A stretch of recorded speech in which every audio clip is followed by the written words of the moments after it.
किसी के बारे में जानना है तो शांत हो जाइए। किसी के बारे में जानना है तो शांत हो जाइए। किसी के बारे में जानना है तो शांत हो जाइए। ये टॉपिक आपको कैसा लगा? अब हम बताएंगे आखिर शांति में कितनी ताकत है, पेशेंस में कितनी ताकत है। आप किसी से मिलते हो तो आप बड़बड़ आप ही मत बोलते जाओ, मैं ये हूं, मैं ये हूं, मैं ये किया, वो किया। नहीं, सामने वाले के बारे में जानना है तो उसको बोलने दीजिए। जैसे कोयल और कौवा में क्या फर्क है?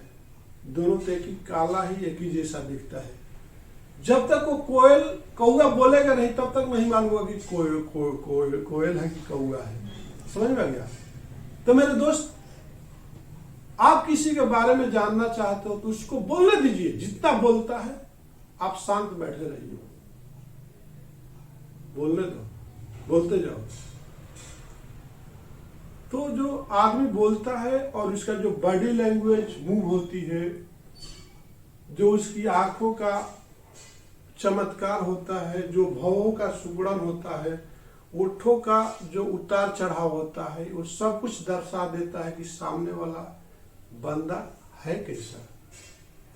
सामाजिक है कि दुष्ट है, कि पीने वाला है कि खाने वाला है, कि गलत है कि सही है। आप खाली उसको बोलते न दीजिए और आप सुनते रहिए। आप बीच में बोलोगे तो वो अपना टॉपिक बदल सकता है, उसके बोलने दीजिए। अगर हमको किसी के बारे में जानना है तो शांत बन जाइए,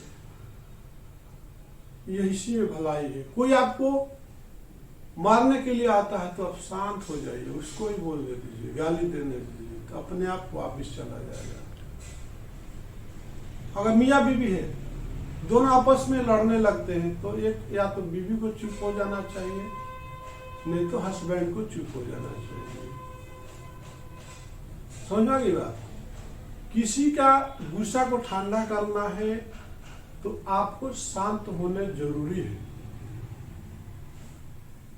किसी के अब हम माने घड़ा लेके सर पे चलते हैं तो हम ऐसे चलते हैं तो हमारी बॉडी शेक होती है, तो घड़ा भी शेक होता है।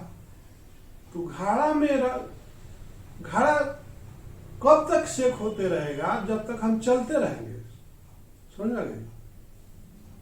और उस घड़ा को शांत करना है तो आपको तो रुकना पड़ेगा। उसके पानी को, उसके तरंग को, उसके वेग को ऐसे ऐसे कर रहा है तो उसको आपको शांत करना है तो आपको थोड़ा रुकना पड़ेगा ना। समझिए बात? सामने वाला कितना भी फनकार लेकर के आए, आप शांत हो जाइए तो सब कुछ उसके बारे में मालूम हो जाएगा और धीरे धीरे वो भी शांत हो जाएगा। समझ में बात?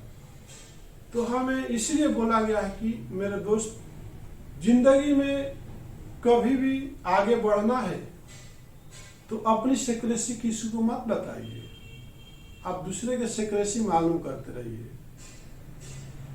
समझ में आ गया?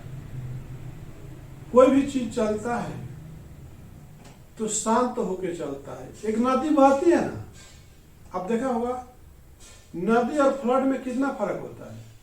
नदी जब बहती है तो उसमें आवाज आती है, बताइए आवाज आती है क्या? जैसे बारिश होती है, फ्लड आता है तो उसमें आवाज आती है। वो कितना दिन टिकता है? 1 वीक, 2 डेज। तो क्या फ्लड बनना चाहते हो कि नदी बनना चाहते हो?